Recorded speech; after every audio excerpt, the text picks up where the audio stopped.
Welcome to S6 news. వార్తల ముందుగా ముఖ్యాంశాలు. వైఎస్ఆర్సీపీ అధినేత జగన్మోహన్ పై ముఖ్యమంత్రి చంద్రబాబు ఫైర్.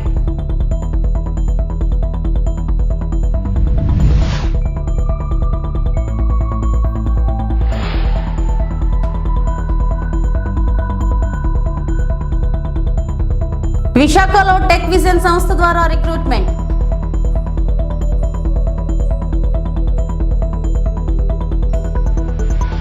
విశాఖ ఉక్కు ఆంధ్రుల హక్కు అనే దానికి టీడీపీ కట్టుబడి ఉంది. ముఖ్యమంత్రి చంద్రబాబు నాయుడు.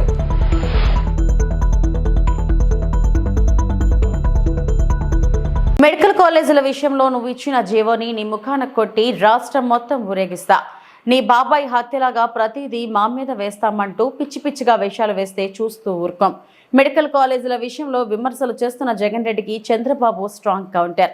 మెడికల్ కాలేజీల విషయంలో కూడా మీరు వచ్చి 100 days కూడా కంప్లీట్ కాలేదు.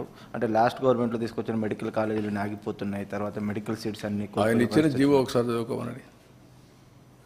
ఆయన ఒక జీవో ఇచ్చాడు. ఆయన ముఖాన్ని తగిలిస్తారు రాష్ట్రాన్ని తిప్పేదానికి. ఆ జీవో పెట్టి ముఖంలో తగిలిస్తే ఆ జీవోని కాకుండా ఏం అమలు చేసావో చెప్పాలంటే పోలే. నేను స్ట్రైట్ కోసం అడుగుతున్నా. ఆయన బాడీకి గట్టేసి తిప్పుతాం ఆ జీవోని. ఏ జీవో ఇచ్చాడో మీరే చదువుకోండి ఒకసారి పేపర్ వాళ్ళు. మీరు కూడా చదివితే మీకు కూడా ఒక ఐడియా వస్తుంది. అప్పుడు నేను చెప్తాను. ఇలాంటి నేరస్తులకి నేను చెప్పేది ఏంటంటే, బాబాయిని చంపి నారాసుర రక్త చరిత్ర పెట్టేసి తప్పించుకోవాలని ప్రయత్నం చేస్తే అన్నిటిని జరగవు. ఎన్ని తప్పుడు పనులన్నీ చేసి వేరే వాళ్ళ మీద దోసేయాలనుకుంటే జరగవు. ఆ రోజులు అయిపోయినాయి. చెవికి కట్టి చూపిస్తాను ఊరంతా తిప్పి పిచ్చి పిచ్చిగా అనుకుంటున్నా. ఏం చేసావో అన్నీ కూడా అంత ఈజీగా ఆలోచించద్దండి. నోటుకొచ్చేట్టు మాట్లాడడం. నిన్న ఏం చేశారో అది మర్చిపోయి ఈరోజు దాని మీద వాళ్ళు విమర్శించే పరిస్థితికి వచ్చారు. ఆ జీవో ఒకసారి చదవండి. నేను చెప్పను. చెప్తే మీకు రహస్యం పోతుంది, సీక్రెట్ పోతుంది. You read that. What issued the GO in private colleges, you read that, then మాట్లాడదాం. పబ్లిక్లోకి పర్టికులర్గా ప్రభుత్వం మీద ఒక నెగిటివ్ నేను కాదా నువ్వు చదువయా చదువు. నేనని కదా సార్, అంటే ప్రభుత్వం పైన మీరు కష్టకాలంలో క్రైసిస్ నుంచి నేనేమంటానంటే, అంత ఇరిటేట్ అయిపోవాల్సిన పనిలే వీళ్ళ గురించి. ఇరిటేట్ అయిపోతే వచ్చేది కూడా ఏం లేదు. వీళ్ళు చల్లని కాసులు ఇవే చేస్తారు. నేరస్తులు ఏమంటారు? ఇదే చేస్తూ ఉంటారు. మీరు గుర్తుపెట్టుకోవాల్సింది, ప్రజాహితం కోసం కొంతమంది పనిచేస్తే ప్రజలకు ద్రోహం చేయడానికి కొంతమంది పనిచేస్తూ ఉంటారు. ఇప్పుడు కాదు, కలియుగంలో కాదు, త్రేతాయుగంలో కూడా చూసాం, ద్వాపరయుగంలో కూడా చూసాం. ఆ రోజు కూడా యజ్ఞాలు చేసేవాళ్ళు రాజులు, రాక్షసులు వచ్చి చెడగొట్టేవాళ్ళు. రాక్షసుల మీద పోరాడుతూ యజ్ఞాలు చేసే పరిస్థితి ఇప్పుడంతే. It is a continuous process. Will fight it out. 5 ఏళ్ల విశాఖ స్టీల్ ప్లాంట్ పై మాట్లాడిన వారు ఇప్పుడు విశాఖలో స్టీల్ ప్లాంట్ ఉద్యోగులని ఈ సైకో బ్యాచ్ వెళ్లి రెచ్చగొడుతున్నారు. విశాఖ ఉక్కు ఆంధ్రుల హక్కు అనే దానికి టీడీపీ కట్టుబడి ఉంది. ఇంతకు ముందు వాజ్పేయి గారి టైంలో కాపాడింది మేము, మళ్ళీ ఈసారి కూడా స్టీల్ ప్లాంట్ ని కాపాడేది మేము. స్టీల్ ప్లాంట్ ఉద్యోగులు కూడా కష్టపడి పనిచేసి స్టీల్ ప్లాంట్ ని లాభాల్లో తీసుకుని రావాలి అని సీఎం చంద్రబాబు పేర్కొన్నారు. మరి ఇంకొక పక్కన ఇది ఒక ప్రాబ్లం అయితే, విశాఖపట్నం స్టీల్ ప్లాంట్ అది కూడా కావాలని రెచ్చగొట్టే పరిస్థితికి వస్తున్నారు. ఓకే, దాని గురించి నేను పెద్దగా మాట్లాడడం లేదు. రెచ్చగొడితే రెచ్చిపోయాడు కూడా ఎవరు లేరు ఇక్కడ. విశాఖపట్నం అనేది తెలుగుదేశం పార్టీకి, ఎన్డీఏ కూటమికి ఒక స్ట్రాంగ్ ఇది. ఆ ప్రాజెక్టు కూడా ఆ స్టేజ్కి రావడానికి వీళ్ళు కారణం. ఎప్పుడు కూడా ప్రాజెక్టు మీద శ్రద్ధ పెట్టిన దాఖలాలు లేవు. ఇంత మునుపు కూడా నేనే కాపాడాను ఆ ప్రాజెక్ట్ని. వాజ్పేయి గారి పీరియడ్లో రీస్ట్రక్చరింగ్ చేసి అప్పుడు కూడా అడిషనల్ ఫండ్స్ అన్నీ పంప్ చేశాం. అప్పుడు స్ట్రీమ్లైన్ చేశాం. ఇప్పుడు కూడా నేను ఆలోచిస్తున్నాను. మళ్ళీ మొన్నే మాకు ఒక మీటింగ్ జరిగింది. కుమారస్వామి గారు, ఫైనాన్స్ మినిస్టర్, నేను డిస్కస్ చేశాం. ఈరోజు మళ్ళీ ఒకసారి మాట్లాడాను. ఇప్పుడు ఒక కొత్త డబ్బులు కూడా రిలీజ్ చేసి దాన్ని ఆపరేట్ చేయడానికి ముందుకు పోతున్నారు. ఇది అయిన తర్వాత మళ్ళీ ఒకసారి కూర్చుంటాం.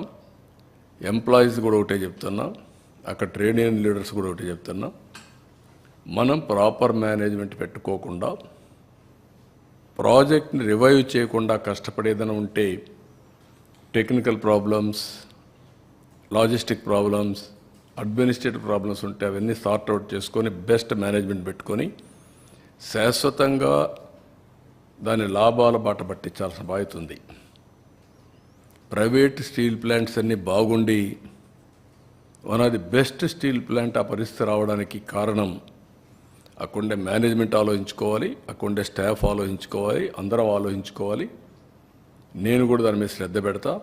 విషయం కూడా అక్కడుండే పెద్దలు ఎవరైతే మాట్లాడుతున్నారో అలాంటి వాళ్ళందరూ గుర్తుపెట్టుకోవాలి. దాన్ని స్ట్రీమ్లైన్ చేస్తాం, టోటల్గా స్ట్రీమ్లైన్ చేసి ఎట్టి పరిస్థితుల్లో ప్రైవేటైజ్ చేయకుండా మనం కాపాడుకోవడానికి సర్వ విధాల ప్రయత్నం చేస్తాం.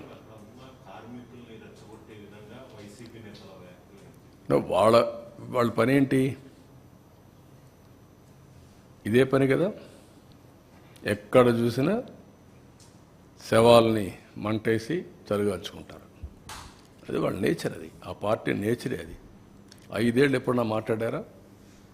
ప్రైవేటైజ్ చేయడానికి పోతే కూడా ఒకసారైనా మాట్లాడారా? నేను ఆ రోజు పిలిచాను కదా, రావయ్య ఢిల్లీకి పోదాం, నీకు తోడుగా నేనుంటా, పోదామంటే స్పందించారా? అలాంటి వాళ్ళు మాట్లాడడం ఏంటి? బుద్ధి జ్ఞానం ఉండాలి కదా వీళ్ళకు. అంటే ఏమి చెప్పినా నమ్మేస్తారు ప్రజలు అనుకుంటున్నారు వీళ్ళు. ఆ రోజులు అయిపోయినాయి. వ్యక్తిత్వం, విశ్వసనీయత లేని వ్యక్తులు ఏం చెప్పినా నమ్మరు. మొన్నటి వరకు మీరు మభ్యపెట్టారు. మభ్యపెట్టిన దానివల్ల ప్రజల్లో ఏదో చెప్తున్నారు అనుకున్నారు. ఒక్కసారి అన్నారు, ఒకసారి చూశారు, ఏం జరిగింది కూడా అర్థం చేసుకున్నారు. మళ్ళీ ప్రజలు నమ్మే పరిస్థితులు లేరు. ఆ విషయం వీళ్ళు గుర్తుపెట్టుకోవాలి. విశాఖలో టెక్ విజన్ సంస్థ ద్వారా రిక్రూట్మెంట్ జరుగుతుందని రిక్రూట్మెంట్ ఎంటర్ప్రీనర్ సంస్థ వ్యవస్థాపకుడు జేమ్స్ ఖాన్ సిబిఈ వెల్లడించారు. ఆయన మంగళవారం హోటల్ నోవాటల్లో జరిగిన మీడియా సమావేశంలో మాట్లాడారు. భారతదేశంలో 50 మంది ఔత్సాహికులు కంపెనీలు తమ సంస్థలో పెట్టుబడులు పెట్టేందుకు ముందుకు వచ్చాయని గుర్తు చేశారు. సంస్థకు $1.6 మిలియన్ టర్నోవర్ ఉందన్నారు. కంపెనీల స్థాపనకు ముందు మార్కెట్, ప్రజలు, సంస్కృతి అధ్యయనం చేసిన తర్వాతనే బిజినెస్ ప్రారంభించాలని ఆయన సూచించారు. భారత్ ప్రపంచంలోనే అతివేగంగా అభివృద్ధి చెందుతున్న ఆర్థిక వ్యవస్థ అన్నారు. ఇక్కడ కంపెనీలు $5 బిలియన్ బిజినెస్ టర్నోవర్ ఏటా జరుగుతుంది. భారత్లో వ్యాపార అవకాశాలు విస్తృతంగా ఉన్నాయన్నారు. తమ సంస్థ America, Canada, Australia, Portugal, Saudi Arabia వంటి దేశాల్లో కార్యకలాపాలు సాగిస్తున్నాం అన్నారు. విశాఖలో సంస్థ పార్ట్నర్ టెక్ విజన్ సంస్థ అధినేత రాజీవ్ సెంట్ మాట్లాడుతూ విశాఖలో విస్తృత అవకాశాలు ఉన్నాయన్నారు. రిక్రూట్మెంట్ ఎంటర్ప్రైనర్ సంస్థతో టెక్ మిషన్ సంస్థ పార్ట్నర్గా వ్యవహరిస్తుందని గుర్తు చేశారు. కొత్త సంస్థలకు శిక్షణ, HR, లీగల్ అంశాల్లో మద్దతు ఇస్తామని అన్నారు. Why India? Because నేను one of the founder of Tech Vision Software Private Limited. ఈ కంపెనీ మేము వైజాగ్లో ఉంది అండ్ దాదాపు 9 కంట్రీస్లో ఉన్నాయి. ఇప్పుడు వైజాగ్లో 700 మెంబర్స్ పనిచేస్తున్నారు ఈ కంపెనీకి. మాకు ఇలాంటి 6 కంపెనీస్ ఉన్నాయి. ఒక కంపెనీ మేము వైజాగ్లో పెట్టాము, ఎందుకంటే నేను ఇక్కడే పుట్టిన పెరిగాను. అందుకే దాని బదులు కంపెనీ ఇక్కడ పెట్టాను. ఇప్పుడు ఏమైందంటే రీసెంట్గానే ఈయన చాలా ఫేమస్ పర్సనాలిటీ. ఇప్పుడు మనకి షార్క్ ట్యాంక్ ఇండియా ఉంది, మీకు ఐడియా ఉంటుంది షార్క్ ట్యాంక్. అలాగే యూకేలో దాన్ని డ్రాగన్ డెన్ అంటారు. ఆయన జడ్జి. ఓకే, సో ఈయనతో మేము పార్ట్నర్షిప్ చేసాం. ఇప్పుడు ఏం చేస్తామంటే ఇంట్లో పార్ట్నర్షిప్ చేసిన తర్వాత చాలా స్టార్టప్ కంపెనీస్కి మెయిన్ ఏంటి కావాలి? ఫండ్ కావాలి అండ్ సపోర్ట్ కావాలి. ఎందుకంటే వాళ్ళు ఫ్రెష్ బిజినెస్ మెన్, వాళ్ళకి తెలీదు ఎలా బిజినెస్ నడపాలి. వాళ్ళకి టెక్నాలజీ ఐడియా ఉంది, ఓకే, ప్రాసెస్ ఐడియా ఉంది, కానీ బిజినెస్ ఎలా ఎక్స్పాండ్ చేయాలో వాళ్ళకి తెలియదు. దట్ ఈస్ వేర్ మేము వస్తాం. ఓకే, మేము వాళ్ళకి డబ్బులు వేస్తాం, అట్ ద సేమ్ టైం వాళ్ళకి సపోర్ట్ కూడా చేస్తాం బిజినెస్ ఎక్స్పాండ్ చేయడానికి. one of the fastest growing markets in the world, the rest of the world want to tap into the Indian talent pool. Already today, India has millions of people who are working for international organizations. We think you're only scratching the surface. This is a massive market that nobody really has captured today. There is no dominant player in the Indian market, which is why Recruitment Entrepreneur sees an opportunity to take that first mover advantage. కేంద్రం ప్రకటించిన Khelo India పథకంలో భాగంగా నర్సీపట్నంలో multipurpose indoor stadium నిర్మాణానికి ఏర్పాట్లు speaker Ayyanna Patrudu చేపట్టారు. ఈ ప్రాజెక్టుకు సంబంధించిన DPR తయారు చేయడానికి వచ్చిన అధికార యంత్రాంగం స్థల పరిశీలన అనంతరం విలేకరులతో మాట్లాడుతూ స్పీకర్ అయ్యన్న పాత్రుడు ఈ ప్రాజెక్టులో స్పోర్ట్స్ శిక్షణ సంస్థ కూడా ఉంటుంది. ఇతర జిల్లాల నుంచి క్రీడాకారులు ఇక్కడికి వచ్చి శిక్షణ పొందే వీలుంటుందని అన్నారు. ఇండోర్ గేమ్స్ కోసం అన్ని అవసరమైన ఏర్పాట్లు చేయనున్నట్లు తెలిపారు. ఎంపీ సీఎం రమేష్ సహకారంతో ఈ పనులు పూర్తి చేస్తామని ఆయన చెప్పారు. గతంలో నర్సీపట్నానికి ఇండోర్ స్టేడియాన్ని మంజూరు చేశాం, కానీ గత ప్రభుత్వ హయాంలో పట్టించుకోకపోవడం వల్ల నిధులు వృధా అయ్యాయని అయ్యన్న పాత్రుడు అన్నారు. అక్కడ నుండి రుతులత్స పాత్రుడు స్మారకానందనం వనం స్కేటింగ్ రింగ్ వద్దకు వెళ్లి పరిశీలించారు. గత 5 ఏళ్లలో మెయింటెనెన్స్ లోపంతో రింగ్ మరమ్మతులకు గురైంది. ఇప్పుడు మరమ్మతులు చేసి రాబోయే రోజుల్లో స్కేటింగ్ రింగ్ సిద్ధం చేస్తాం. గతంలో మాదిరిగా రాష్ట్ర స్థాయిలో స్కేటింగ్ పోటీలు నిర్వహిస్తామని అన్నారు. అందరికీ నమస్కారం అండి. నర్సీపట్నంలో చాలా రోజుల నుంచి నా కోరిక ఏంటంటే ఇండోర్ స్టేడియం కట్టాలనేటువంటి కోరిక ఉండేది. లాస్ట్ టైం మన గవర్నమెంట్ ఉన్నప్పుడు, నేను ఆర్ఎన్బి మినిస్టర్గా ఉన్నప్పుడు ఇక్కడ ఇండోర్ స్టేడియం శాంక్షన్ చేసాం. ఇక్కడ ఫౌండేషన్ కూడా ఇస్తాం ఇక్కడ. అయితే మళ్ళీ గవర్నమెంట్ మారిపోయిన తర్వాత వాళ్ళు పట్టించుకోలేదు. ఆ ఫండ్స్ అన్ని ల్యాప్స్ అయిపోయాయి. అప్పటి నుంచి మళ్ళీ ఇక్కడ కట్టాలని కోరుకోవద్దు, కానీ మనకు అవకాశం ఈ మధ్యలో వచ్చింది మనకి. నేను ఈ మధ్యన కేంద్ర ప్రభుత్వం వారు ఖేలో ఇండియా అని ఒక స్కీమ్ పెట్టారు భారతదేశం మొత్తం. ఆ స్కీమ్ ఏంటంటే మల్టీపర్పస్ స్టేడియం. ఒకే స్టేడియంలో 5-6 గేమ్లు ఆడుకోవచ్చు. వాలీబాల్ కానీ, కబడ్డీ కానీ, బ్యాడ్మింటన్ కానీ, తర్వాత త్రోబాల్ కానీ, ఇటువంటి గేమ్స్ 5-6 గేమ్స్ ఒకే స్టేడియంలో ఆడుకోవచ్చు. కబడ్డీ ట్రైనింగ్ అవ్వాలన్నా, ఏమైనా ట్రైనింగ్ కావాలన్నా, వాలీబాల్ ట్రైనింగ్ కావాలన్నా ఆ పిల్లలకి 4 రోజులు ట్రైనింగ్ ఇవ్వచ్చు. ఇక్కడే వాళ్ళకి బెడ్స్, పడుకోవడానికి భోజనాలు అన్నీ కూడా ఉంటాయి. ట్రైనింగ్ సెంటర్ కూడా, స్పోర్ట్స్ ట్రైనింగ్ సెంటర్, ఇవన్నీ కలిపి ఒక స్కీమ్ పెట్టారు. నేను మన రమేష్ గారు, ఎంపీ గారు కలిపి మనం కూర్చుని మాట్లాడుకున్నప్పుడు మా నర్సీపట్నానికి ఆ స్కీమ్ కావాలని చెప్పి నేను రిక్వెస్ట్ చేశా. చేస్తే మనకి సెంట్రల్ గవర్నమెంట్ వాళ్ళు వెంటనే డిపిఆర్ ప్లాన్ తయారు చేసి పంపిస్తే మనకి సెంట్రల్ గవర్నమెంట్ మొత్తం డబ్బు అంతా సెంట్రల్ గవర్నమెంట్, మనకి స్టేట్ గవర్నమెంట్కి సంబంధం లేదు, మొత్తం సెంట్రల్ గవర్నమెంట్ డబ్బు ఇస్తుంది. అది ఒక మంచి స్కీము. మన నర్సీపట్నానికి ఇవ్వడానికి ఒప్పుకున్నారు. అంచేత ఈ సైట్లో కట్టాలని నా కోరిక. పక్కన కాలేజీలు, ఈ కాలేజీ, ఆ కాలేజీలు ఉన్నాయి. పిల్లలకు కూడా ట్రైనింగ్ ఇచ్చినట్టు ఉంటుంది. తర్వాత ఇతర జిల్లాల నుంచి ఎక్కడి నుంచి వచ్చినా పిల్లలకు ట్రైనింగ్ ఇచ్చుకోవచ్చు. అంటే సెంట్రల్ గవర్నమెంట్ స్కీమ్లో ఈ ప్రాజెక్ట్ కట్టాలని చెప్పి ఒక నిర్ణయం తీసుకోవడం జరిగింది. అందుకే అలా డిపిఆర్ తయారు చేయడం కోసం విశాఖపట్నం నుంచి వచ్చారు. నేను డిపిఆర్ కదంటారు, డిపిఆర్ తయారు చేయడానికి విశాఖపట్నం నుంచి వచ్చారు. వెంటనే తయారు చేసి డిపిఆర్ సెంట్రల్ గవర్నమెంట్ పంపించాలా. నేను కూడా ఢిల్లీ వెళ్ళి 2-3 రోజులు కూర్చొని ఆ శాంక్షన్ ఆర్డర్ తీసుకురావడానికి ప్రయత్నం చేస్తున్నాం. అది సెంటర్గానే వస్తే మనకి స్పోర్ట్స్ డెవలప్ చేయడానికి ఒక చక్కటి అవకాశం ఉందని చెప్పి స్కీమ్ పెట్టింది. ఇప్పటి నుంచో నా కళ, 2 నెలలకి కళ కూడా నెరవేరుతుంది. కాబట్టి దానికి ప్రజలందరూ కూడా సహకరించి దీన్ని ఉపయోగించుకోవాల్సిన అవసరం ఉందని చెప్పి నేను మనం చేస్తాను. అలాగే మన ఎంపీ గారు కూడా చాలా చొరవ తీసుకున్నారు, రమేష్ గారు. వారికి కూడా ధన్యవాదాలు తెలుపుకుంటూ, అలాగే గన్నబాబు గారు అని విశాఖపట్నం ఎమ్మెల్యే గారు, అతను కూడా స్పోర్ట్స్ మ్యాన్. ఈ ఇష్యూ నాకు అతనే చెప్పారు, ఇలా స్కీమ్ ఉంది వాడుకోండి అంటే అతనే పంపించారు డిపిఆర్ కోసం. అతను కూడా థ్యాంక్స్ చెప్తూ, మళ్ళీ స్కేటింగ్ రింగ్ కూడా అప్పుడు మనం పెట్టాం. అది కూడా 5 సంవత్సరాలు బట్టి ఎవరు కూడా పట్టించుకోలే, పాడైపోయింది సూపర్గా. ఇప్పుడు ఆడ దాన్ని తయారు చేస్తున్నాం. మళ్ళీ ఇప్పుడు తయారు చేసి లాస్ట్ టైం నేను స్టేట్ వైడ్ స్కేటింగ్ పోటీలు పెట్టా. మళ్ళీ రింగ్ తయారు చేసి 1 నెల రోజులు రింగ్ తయారు చేసి మళ్ళీ పూర్వంలాగా రాష్ట్ర వ్యాప్తంగా స్కేటింగ్ క్రీడాకారులు పిలిచి మళ్ళీ నర్సీపట్నం 3 రోజులు స్కేటింగ్ ఉత్సవాలు కూడా చేయాలని చెప్పి నిర్ణయం తీసుకోవడం జరిగింది. దానికి ప్రజలు కానీ, మీడియా కానీ సహకరించవలసిందిగా కోరుకుంటున్నాను. ఎన్టీఆర్ జిల్లా జగ్గైపేట మండలం ముఖ్యాల వ్యర్థాలు వదులుతున్న లారీని పట్టుకున్న గ్రామస్తులు.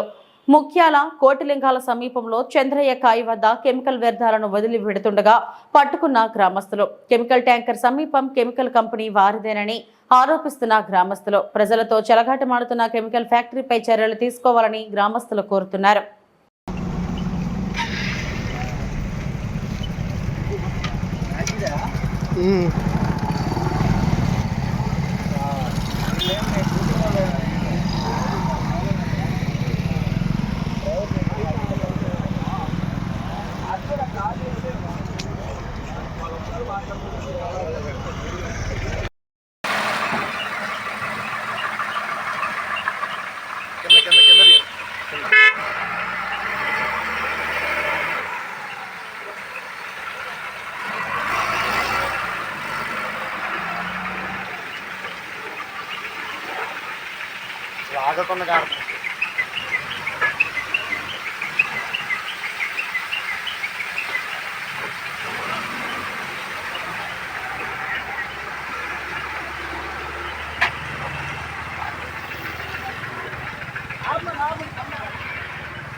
చిత్తూరు నగరంలోని 1 టౌన్ పోలీస్ స్టేషన్ నూతన ఎస్ఐగా శ్రీనివాసులు బుధవారం ఉదయం 10:30 గంటలకు బాధ్యతలు స్వీకరించారు. సిఐ జయరామయ్యను మర్యాదపూర్వకంగా కలిశారు. ఈ సందర్భంగా ఆయన మాట్లాడుతూ గతంలో పెద్ద పంజానీలో ఎస్ఐగా పనిచేస్తూ ప్రస్తుతం సిసిఎస్ లో బాధ్యతలు నిర్వహిస్తున్నానన్నారు. జిల్లా ఎస్పీ మనకంట చందోల్ ఆదేశాల మేరకు 1 టౌన్ ఎస్ఐగా అటాచ్మెంట్ కింద బాధ్యతలు స్వీకరించానన్నారు. సిఐ జయరామయ్య సూచనల మేరకు అధికారులందరి సమన్వయంతో శాంతి భద్రతల పరిరక్షణకు కృషి చేస్తానన్నారు.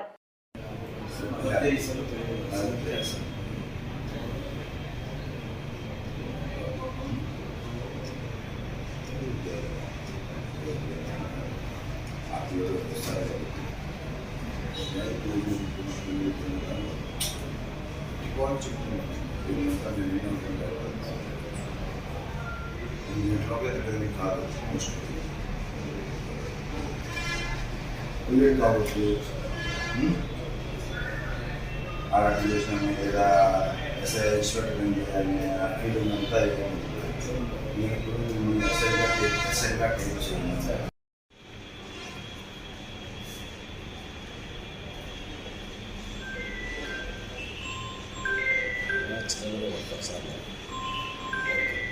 కుప్పంలో చికెన్ సెంటర్లో చనిపోయిన కోళ్లను విక్రయిస్తున్నారని సమాచారం రావడంతో చికెన్ సెంటర్లపై దాడి చేపట్టారు. చికెన్ సెంటర్లు, హోటళ్లు చనిపోయిన మాంసాన్ని వాడితే కఠినమైన చర్యలు తీసుకుంటామని మున్సిపల్ కమిషనర్ తెలిపారు. చికెన్ సెంటర్పై, హోటల్పై తనిఖీలు చేసేటప్పుడు చెడిపోయిన మాంసం దొరికితే ₹1,00,000 పెనాల్టీ వేస్తామని చెప్పారు. కబాబ్ సెంటర్లో చనిపోయిన చికెన్ ముక్కలను కబాబ్ చేసి అమ్మితే కఠినమైన చర్యలు తప్పవని అన్నారు. తమిళనాడు నుండి చనిపోయిన కోళ్లను తీసుకొచ్చి కుప్పంలో విక్రయిస్తున్నారని సమాచారం రావడంతో ఈ తనిఖీలు చేయడం జరిగిందని మున్సిపల్ కమిషనర్ తెలిపారు.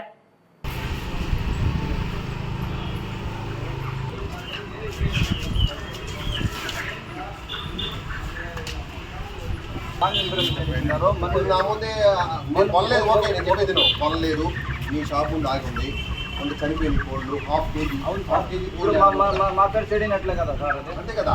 వాళ్ళు రాని మాకు నీ షాప్ దగ్గరికి అట్లే కానీ ఇంకొకసారి మంది సార్ మీరు బిల్ బుక్ లో చూసుకుంటా ఒక కోడి కూడా ఇంకొకసారి నువ్వు వ్యాపారానికి ఊళ్ళోకి వస్తే మంచి కోళ్ళు తీసుకొచ్చి ಗೋಲಿಂಗ ಬರಂಗ ವಿಡಿಯೋ ಇಟ್ಟಿದ್ದೀರ ನಮ್ಮ ಕಡೆ ಕೆಡದೀಗ ಅಂದಾಜ ಎತ್ತನ್ನು ಪಂಚಾಯತ್ ಆಫೀಸ್లో వడ్డీ నికొచ్చింది మీరు వడ్డీ ఎత్తుకుంటూ పంచాయత్ ఆఫీస్లో నిలబెట్టుకున్నాం ఎత్తుకొని మీరు నిలబెట్టుకున్నాం ఇప్పుడు మా పేరు చదివినట్లు కదా నువ్వు తీసుకుని నేను అవి కూడా చెక్ చేశాను చెక్ చేసుకున్నారా? అదే తీసుకోలేదు నువ్వు అట్లా అంటే రానికూడదు తీసుకోబండి మీరు ఎత్తుకొని పోయి ఆడ నిలబెట్టుకుండా మాట్లాడుకోండి ఇంకోటి బాబు ఇంకోటి ఇంకా నీ బండి ఇక్కడ తిరగదు ఇక ఫైన్ పదండి బండి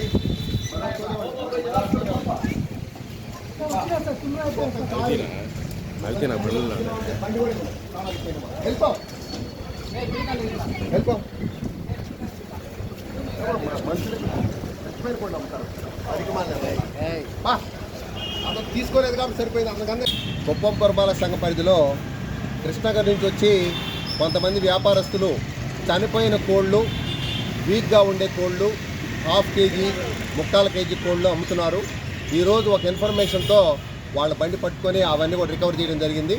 మొత్తం కూడా పురపాలక సంఘ పరిధిలో ఉండి చికెన్ కొట్ల యాజమాన్యాలకి మరియు కబాబ్ సెంటర్ వాళ్ళకి నా విజ్ఞప్తి, పురపాలక సంఘ పరిధిలో ప్రజలకి చాలా చక్కని ఆరోగ్యకరమైన మాంసాన్ని మాత్రమే అమ్మాలి. కబాబ్ సెంటర్లో కూడా టైం టు టైం ఆయిల్ మార్చాలి, కలర్ వేయకూడదు. కబాబ్ కూడా ఫ్రెష్గా ఉండే కబాబ్ మాత్రం ప్రజలకు పెట్టాలి. కబాబ్ సెంటర్ల వాళ్ళకి కూడా ప్రతి కబాబ్ సెంటరు మా వాళ్ళు చెక్ చేస్తారు. ఏ క్షణమైనా దొరికితే ఏదైనా డ్యామేజ్ అయిన కబాబ్ కానీ, డ్యామేజ్ అయిన మాంసం కానీ, డ్యామేజ్ అయిన కోళ్ళు కానీ ఈ పురపాలక సంఘ పరిధిలోని ప్రతి ఒక్కరికి కూడా ఇది ఒక విన్నపం, మా యొక్క సూచన ఖచ్చితంగా పాటించాలా. ఫ్రెష్ మాంసం అమ్మాలా, చక్కగా ఉండే కోళ్ళు మాత్రం అమ్మాలా. తర్వాత ఈ కబాబ్ సెంటర్ల వాళ్ళు ఫ్రెష్గా oil March time to time చక్కగా ప్రజలకు అందించాలా. ఎట్టి పరిస్థితుల్లో అదే ఆయిల్ రిపీటెడ్గా వాడకూడదు. చక్కని మాంసం అమ్మాలని మరీ విజ్ఞప్తి.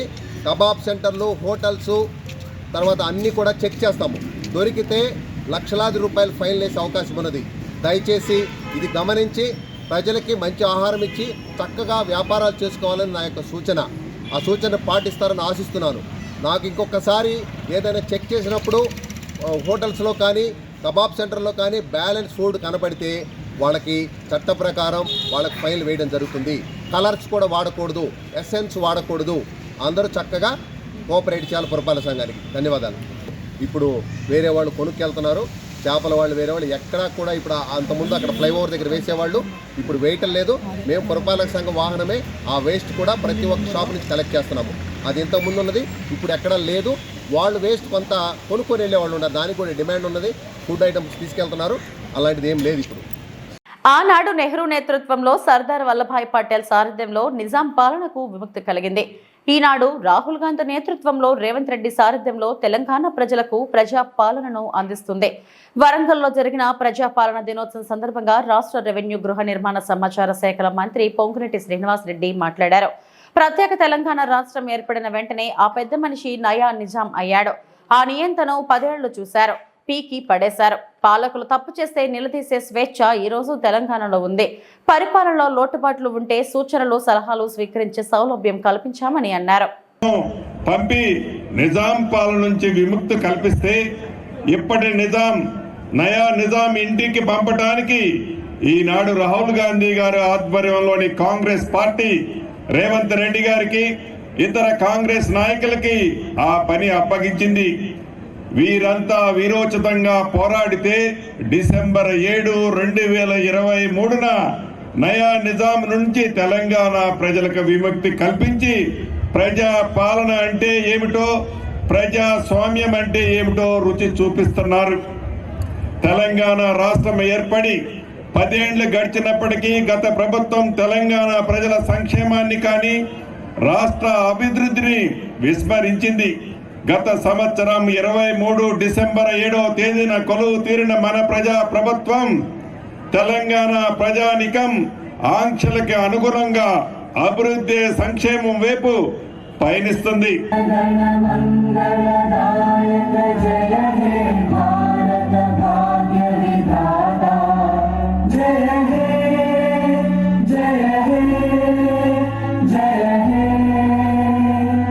ప్లాస్టిక్ రహిత నగరంగా తిరుపతిని తీర్చిదిద్దేందుకు అందరూ సహకరించాలని నగరపాలక సంస్థ కమిషనర్ ఎన్ మౌర్య పిలుపునిచ్చారు. బుధవారం తెల్లవారుజాము నుండి నగరంలోని పలు ప్రాంతాల్లో కమిషనర్ నగరపాలక సంస్థ సిబ్బందితో కలిసి దుకాణాల్లో ఆకస్మిక తనిఖీలు నిర్వహించారు. నిషేధిత ప్లాస్టిక్ వస్తువులు కలిగిన రహదారులకు సుమారు 7 లక్షలకు పైగా భారీ జరిమానాలు విధించారు. నిషేధిత ప్లాస్టిక్ వస్తువులను స్వాధీనం చేసుకున్నారు. ఈ సందర్భంగా కమిషనర్ మాట్లాడుతూ నగరంలో నిషేధిత ప్లాస్టిక్ వినియోగం ఎక్కువగా ఫిర్యాదులు వస్తున్నాయని, స్వచ్ఛతా సేవా కార్యక్రమంలో భాగంగా ఈ తనిఖీలు నిర్వహించామని తెలిపారు. ఈ మేరకు నగరంలో దుకాణాల్లో ఆకస్మికంగా తనిఖీలు నిర్వహించామని అన్నారు. మేజర్గా ఉన్న 3 హోల్సేల్ దుకాణాల్లో ఎక్కువగా నిషేధిత ప్లాస్టిక్ వస్తువులు స్వాధీనం చేసుకుని భారీగా జరిమానాలు విధించడం జరిగిందన్నారు. హోల్సేల్ దుకాణాల నుండి తెచ్చి చిన్న దుకాణంలో విక్రయిస్తున్నారని అన్నారు.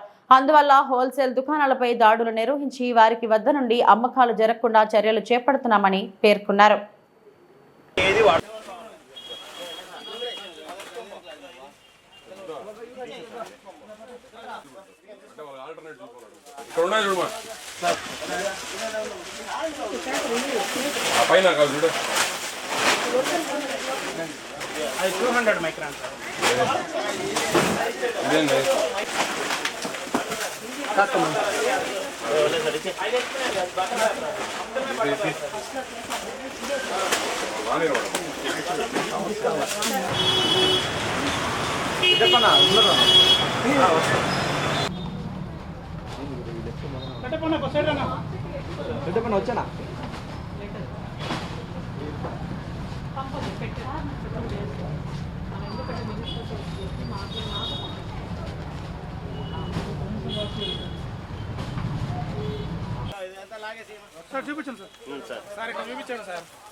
అందరికీ నమస్కారం.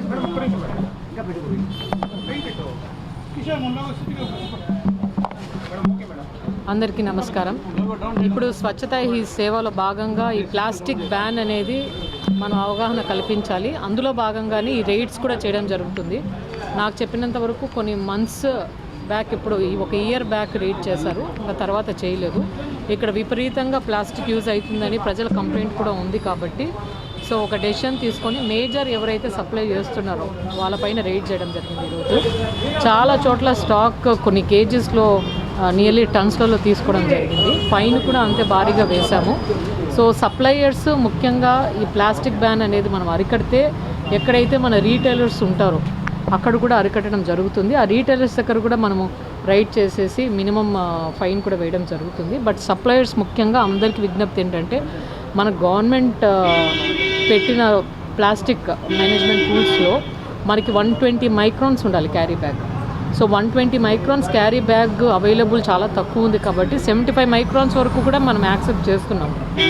అండ్ మనం ఏదైతే వ్రాపింగ్ బ్యాగ్స్ ఉంటాయో ఆ 51 మైక్రాన్స్ తక్కువ లేకోకుండా ఉండాలి. కానీ ఇప్పుడు చూస్తే అసలు దానిపైన లేబుల్ లేదు. లేబుల్ లేకోకుండా అసలు ఎంత మైక్రాన్ అని తెలియదు. ఒకవేళ ఉన్న ఫేక్వి కనిపించినవి ఎక్కువ బ్యాగ్స్ అనేసి తెచ్చుకుంటున్నారు. అవి తెచ్చుకోకూడదు. అది సప్లయర్స్ బాధ్యత కూడా.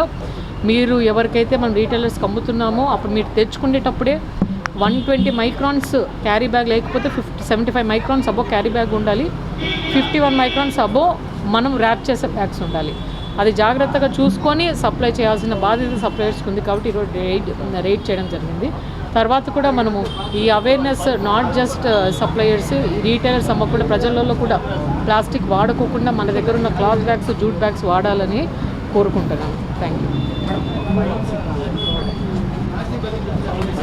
ఫైన్స్ ఇప్పుడైతే పెద్ద పెద్ద సప్లయర్స్లో ల్యాక్స్లో వేసాము. 1,80,000, 2,80,000 ల్యాక్స్లోనే వేస్తున్నాం. ఎందుకంటే ఆ స్టాక్ కూడా చాలా పెద్ద స్టాక్, మనం టన్స్లలో తీస్తున్నాము. అంత పెట్టుకోకుండా ఉండాలి. సో అంత తెలిసి కూడా పెట్టుకున్నారు కాబట్టి భారీగానే ఫైన్లు వేస్తున్నాం. అది కట్టాలి, కట్టకపోతే సీజ్ చేయడం జరుగుతుంది షాప్స్. శ్రీకాకుళం ఎండిఓ ఆఫీస్ ప్రక్కన ఇల్లిసిపురం ఆపోజిట్ అన్నపూర్ణ మెస్ ఎదురుగా శ్రీకాకుళం శ్రీ సాయి సూర్య ఉచిత దంత వైద్య శిబిరం. శ్రీ సాయి సూర్య డెంటల్ హాస్పిటల్ వారు ఈ రోజు ఉదయం కొప్పంగి జెడ్పీటీసీ స్కూల్లో ఉపాధ్యాయులకు ఉచిత దంత వైద్య శిబిరం నిర్వహించారు. ఈ ఉచిత దంత వైద్య శిబిరం ఉపాధ్యాయులందరూ దంత సమస్యలు ఉన్నవారు డాక్టర్ ని సంప్రదించారు. డాక్టర్ సిహెచ్ రాజేష్ బాబు మరియు doctor Nagapriya, dental surgeon, madams, ఉపాధ్యాయులు అందరికీ ఉచిత దంత పరీక్షలు చేయించి వాళ్ళ సమస్యను తెలుసుకున్నారు. దంత సమస్య ఉన్న వారికి ఈహెచ్ఎస్ కార్డు ఉన్న వారికి హాస్పిటల్కి వస్తే తక్షణమే ఉచితంగా ట్రీట్మెంట్ చేస్తామని తెలిపారు. హాస్పిటల్ మేనేజ్మెంట్ శ్రీమతి రాజేశ్వరి ఉపాధ్యాయులకు దంత సమస్యల కోసం చర్చించారు. ఈ కార్యక్రమంలో శ్రీమతి ఉమాకుమారి, కేశవ మరియు హాస్పిటల్ సిబ్బంది ఈ కార్యక్రమంలో పాల్గొన్నారు.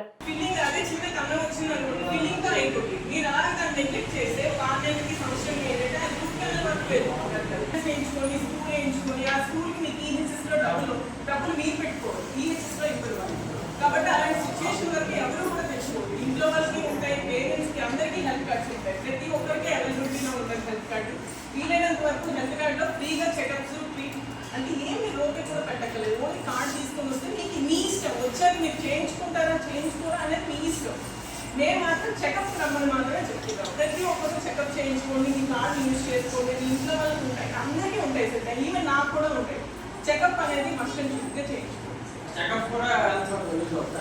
అంటే మేము అది పెట్టుకోవడం కాదు సార్, అంటే కార్డు తీసుకొస్తే మేము చేయగలిగి తప్పకుండా చేయాలి. ట్రీట్మెంట్ చేసుకున్నా చేయకపోయినా కూడా హెల్త్ కార్డు మీకు తీసుకొని వస్తే మేము ఫ్రీగా చెకప్ అనేది మీకు చేయాలి. మళ్ళీ మీరు నచ్చలేదంటే వెంటనే మీ కార్డు తీసుకొని మీరు రిటర్న్ వెళ్ళిపోవచ్చు. మా దగ్గరనే కాదు, డెంటల్ మీద అవేర్నెస్ చాలా తక్కువ. డెంటల్ వల్లే చాలా ప్రాబ్లమ్స్ అనేది కూడా మన ఒంట్లో బాడీలో ఇంకొంచెం ప్రాబ్లమ్స్ అనేవి, హెల్త్ ప్రాబ్లమ్స్ అనేది. ఇవి ఇప్పటి వరకు నా బులెటిన్ అప్డేట్స్. నమస్తే.